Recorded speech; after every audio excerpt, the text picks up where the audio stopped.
It's time to talk.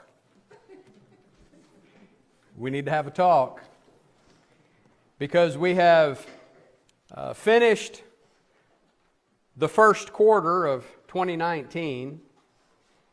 This morning begins the second quarter of 2019.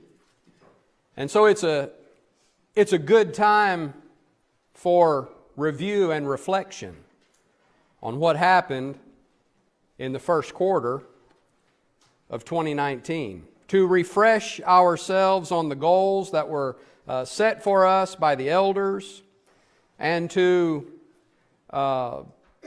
see what we're doing right and what we could be doing better.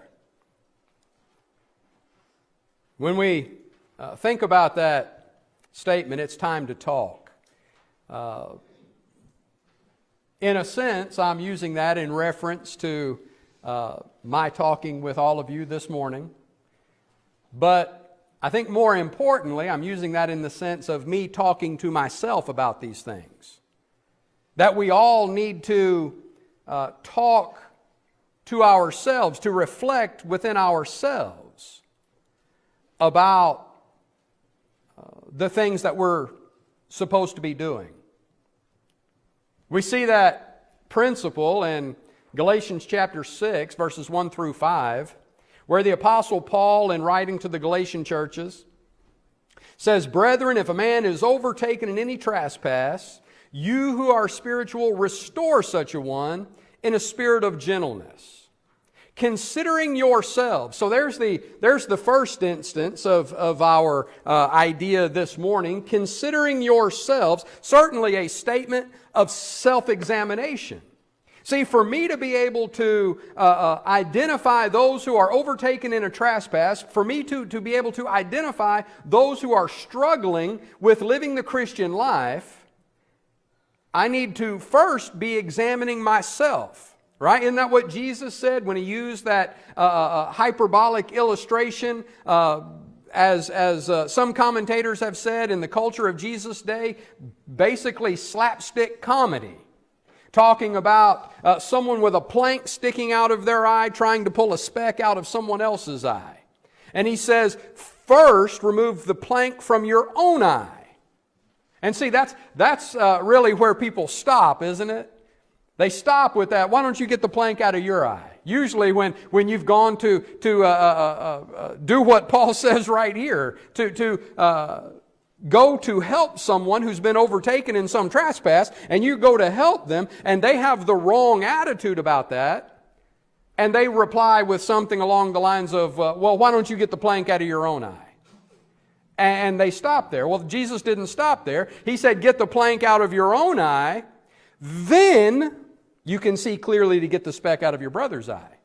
So first there has to be self-examination so that I know that I'm being what I'm supposed to be, because if I'm not being what I'm supposed to be, I can't help someone else be what they're supposed to be.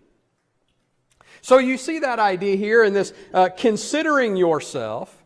"Brethren, if a man is overtaken in any trespass, you who are spiritual, restore such a one in a spirit of gentleness." That is, go get them and bring them back. Don't just watch them leave. Do something to bring them back. "Restore such a one in a spirit of gentleness, considering yourself, lest you also be tempted. Bear one another's burdens." Now, as we go through this passage, we're going to see something that is seemingly a conflict with bear one another's burdens here. And then the last thing that Paul says here, "For each one shall bear his own load," or his own burden. Well, okay, now, Paul, you just got through saying to bear one another's burdens. Now you're saying that everybody has to bear their own burden or their own load.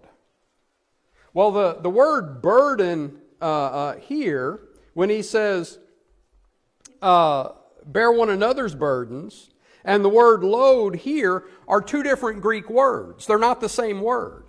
The word here, burdens, is talking about a crushing weight that nobody could reasonably lift up by themselves.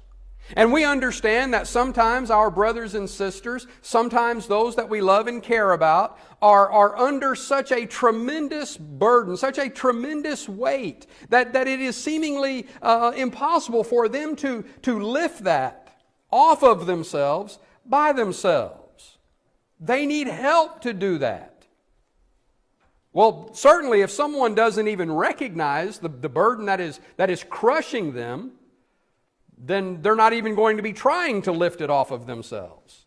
So they're definitely going to need help to identify that. They're going to need help in being able to understand how to lift that off of them. Every person we meet that is not a member of the Lord's church, that has not heard the Word of God and believed what it teaches about Christ and His kingdom, and believing that, having repented of their sins, have confessed that Jesus Christ is the Son of God, so that having made that confession with the mouth unto salvation, they've been baptized into Christ to have their sins washed away by His blood.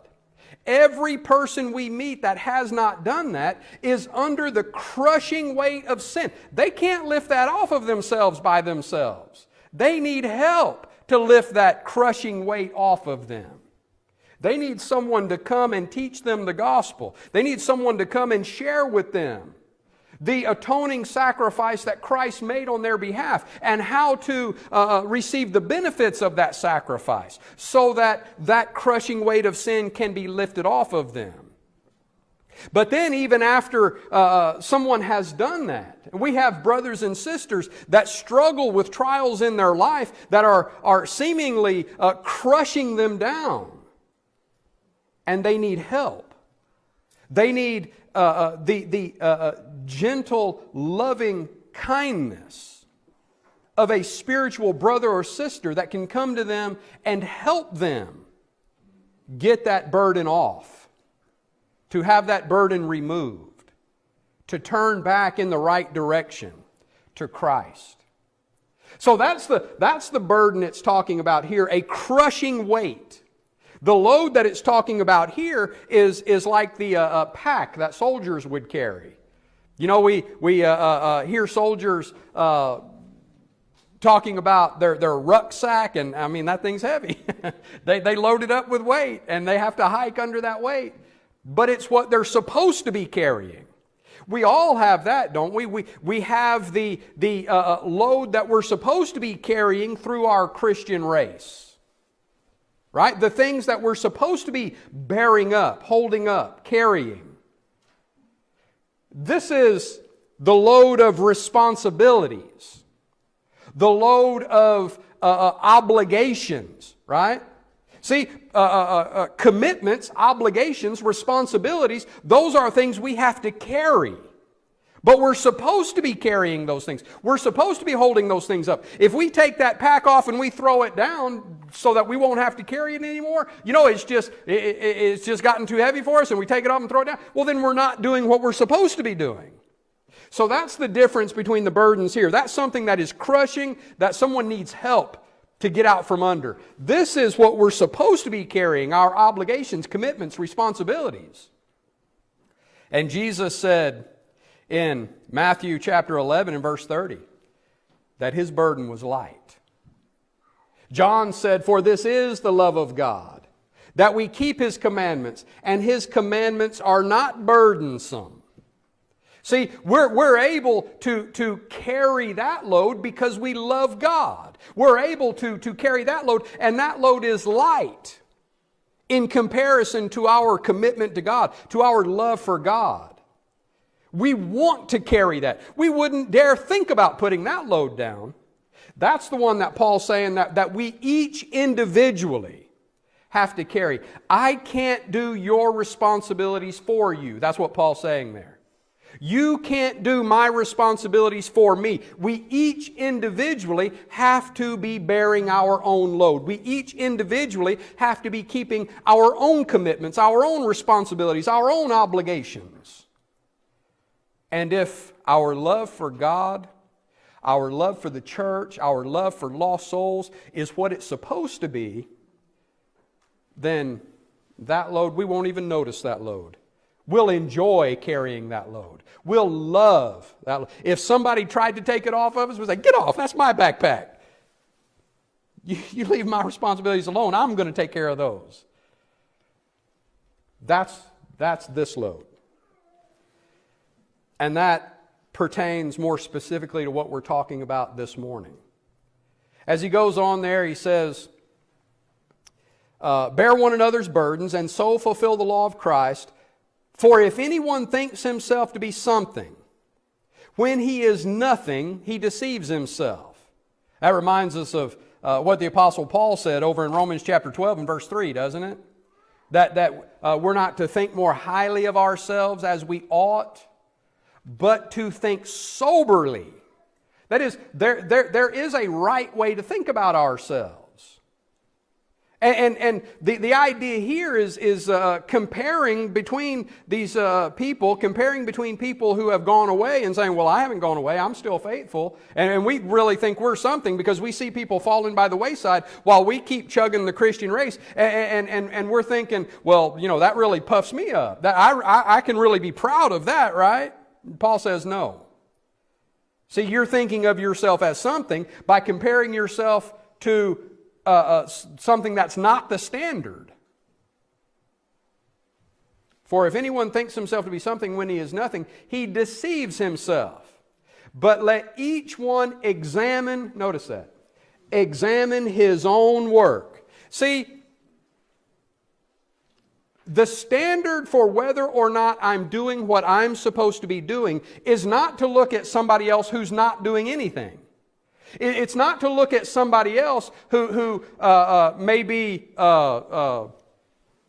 lacks in their attendance or never speaks up for Christ or never invites someone to study the Bible or, you know, it's not the comparison to somebody who's doing nothing. It's the comparison between what I'm doing today and what I'm supposed to be doing today. I need to examine my own work. Am I doing not what somebody else is supposed to be doing, not what somebody else maybe at a different level of maturity, at a different level of ability, at a different in different circumstances, not what they're doing, but what I'm doing with my ability in my circumstances. And when I examine my own work based on what I'm supposed to be doing, and I find that I am doing what I'm supposed to be doing, Paul says, and then he will have rejoicing in himself alone. That rejoicing there, the New King James really translates that, well, I suppose the King James, I'm not 100% sure about the King James, but the New King James, that's definitely somewhat of a euphemism for what the word actually is. Because the word isn't rejoicing. See, that when I say euphemism, I mean it kind of softens what the actual word is. Because the actual word there is talking about being proud of yourself. It's being prideful. And we understand the Bible talks a lot about the sin of pride and how pride can cause a person to fail in their Christian walk. But we also understand that there is a sense of pride that is good and healthy, right? Paul said not to think of yourself more highly than you ought to think. Right? That word ought means that there's a right way to think of yourself and a wrong way to think of yourself. You're not supposed to think of yourself more highly than you ought, meaning don't think of yourself in an arrogant, haughty way. But that's not to say you're not supposed to have any self-consideration at all, that you're not supposed to think of yourself at all. And the idea here when he says, and then he will have rejoicing in himself, that's the idea of fulfillment in a job well done, right? The kind of pride that a person has when they know they've done their best. I did my best at this, and I'm proud of what I put out. I can be proud of what I've done here because I know I put everything I had into it. I did my best. And it might not be as pretty, you know, me and Mary get together on our own separate canvases. Mary paints something on her canvas and I paint something on my canvas, and I do my best. Man, I got paint head to toe. I'm just covered with everything. There's stuff strode out everywhere. Man, I have done my best on that canvas. And it may come out to be like, the have a nice day smiley face, because that's the best I can do. Or a stick figure that's not even really all that straight, because that's the best I can do. Mary's is going to look like, Mona Lisa or something. It's going to be some masterpiece over there because she's an artist, right? She has ability in that I don't have.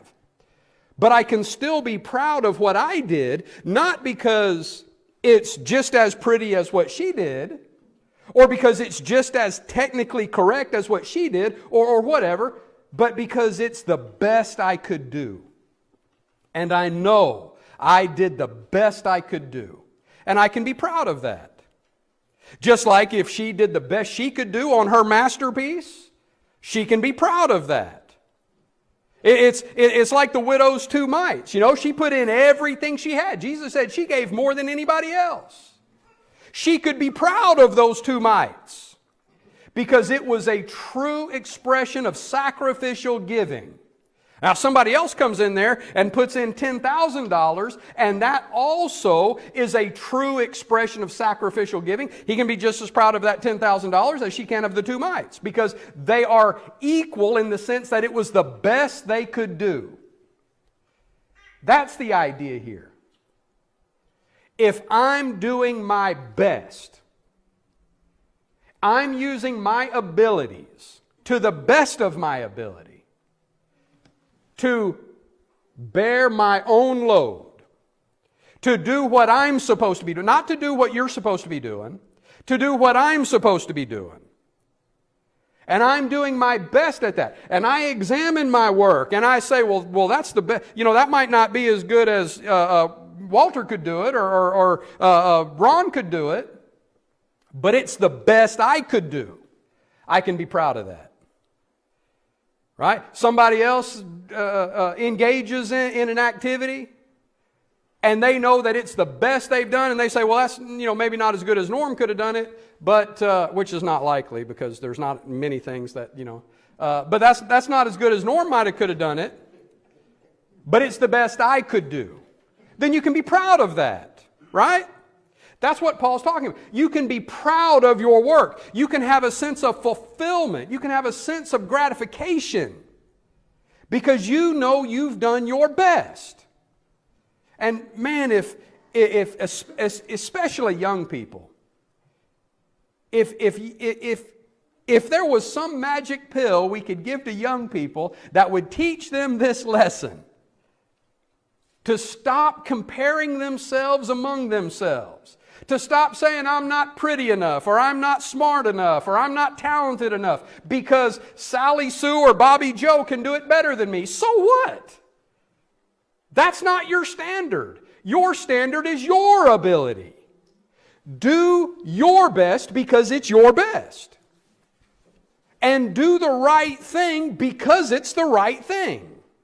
Not because somebody else is doing it, or not doing it because somebody else is not doing it, but doing the right thing because you know it's the right thing to do, and you're doing your best to do the right thing. Man, that's a lesson that our society needs to get a grasp on. For each one shall bear his own load. So now with the idea of that text firmly in hand, I hope, and we're all together on what that says, that I'm supposed to be doing the best I can do with what I'm able to do. Let's have a talk. Am I bearing my own load? We're starting the second quarter. The elders gave the congregation a packet of material at the beginning of the year. And for our visitors, I understand that this lesson is targeted more specifically internally at the congregation here at Northside. But for our visitors, we want you to know that if you have any questions, if you have any desire to know more about the things we're talking about, then we are always available. There are men here in this congregation that are eager to talk with you about any questions you might have. And I pray that our discussion this morning would instill in you a sense of confidence that Northside is the kind of congregation that is striving to the best of our ability to be the kind of congregation the Lord wants us to be. And if you're thinking about placing membership here at Northside, I know our elders will be very eager to talk with you after the services. But we need to think about the goals that the elders set for us this year. And ask ourselves, I need to ask myself, am I bearing my own load? Am I doing what I'm supposed to be doing? Based on my abilities and my opportunities, am I doing what I'm supposed to be doing in promoting the 2019 theme? You know, if I didn't put that up on the screen and I went around and I asked the congregation, what's our theme for this year? How many of you would have been able to tell me? Now, you know, I'm not asking you to raise your hand, but I'm just wondering, would you raise your hand? A standout church. If I don't even know what the theme is, how can I be promoting the theme? A standout church. And it's explained in the material that I almost said apostles, they're not apostles, the elders, in the information that the elders gave out, it's explained there that a standout church is referring to the distinctive nature of the church. Am I promoting in my daily activities, in my interactions with other people, am I promoting that idea of a standout church? That Northside is a standout church. That Northside is distinctive. It's different from any other church that a person might encounter in this community. It's different than any denomination. It's different than false brethren who try to be more like denominations than they do like the bride of Christ. It's different. It's distinctive. Jesus said, I will build my church. One. Are we that one church? If there was no other church in Troup County, would we be that one true church of Christ? And are we demonstrating that by the way that we live and the way that we speak to our friends and neighbors? That's the theme of this year. That should be our theme, the theme of our Christian life every day, all the time. But it's something that we want to put an emphasis on this year.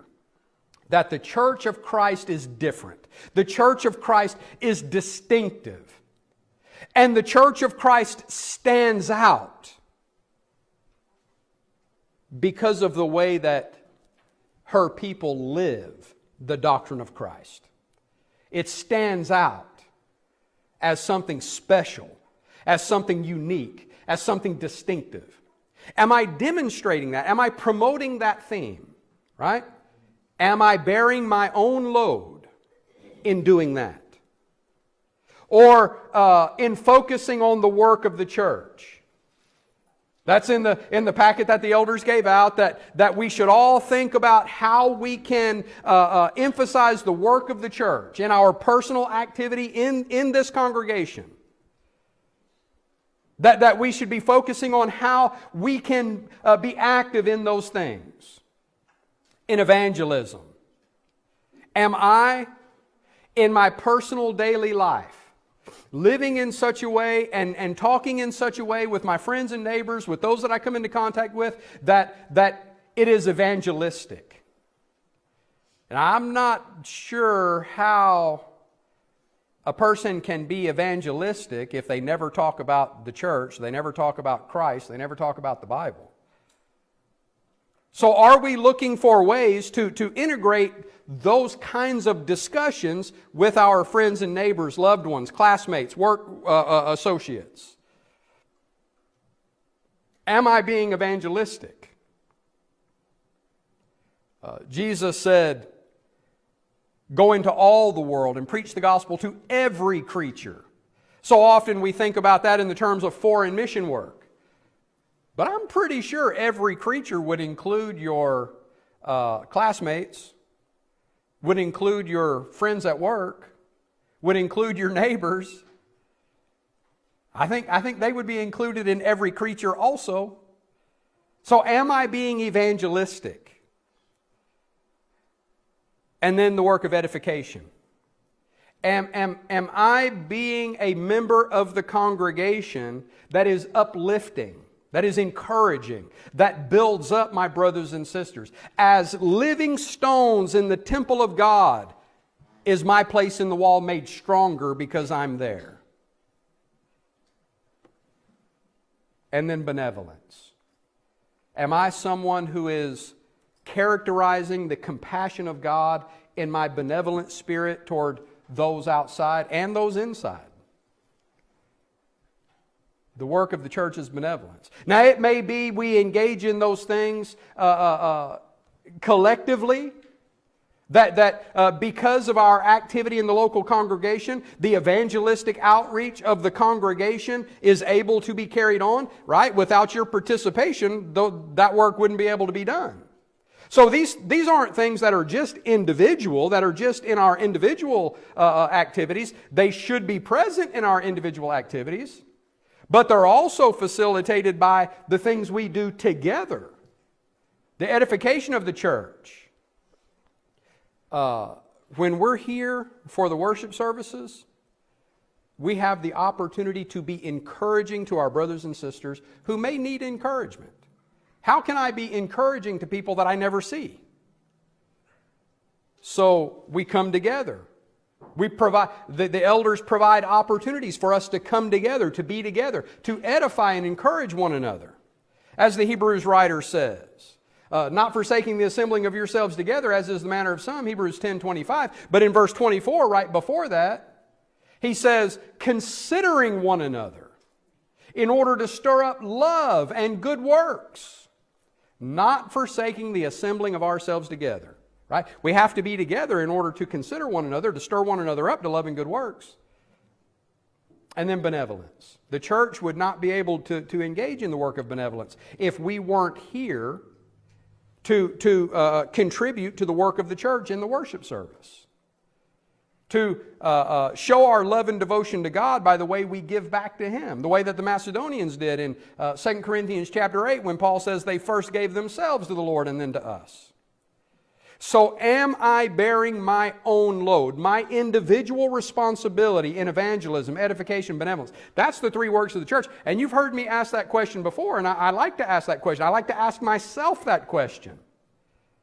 If the work of the church is evangelism, edification, and benevolence, where am I being active in any of those three things?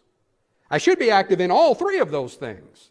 But where am I being active in any of those three things? If I can't identify where I'm being active in evangelism and or edification and or benevolence, then that means I'm not active in the work of the church at all.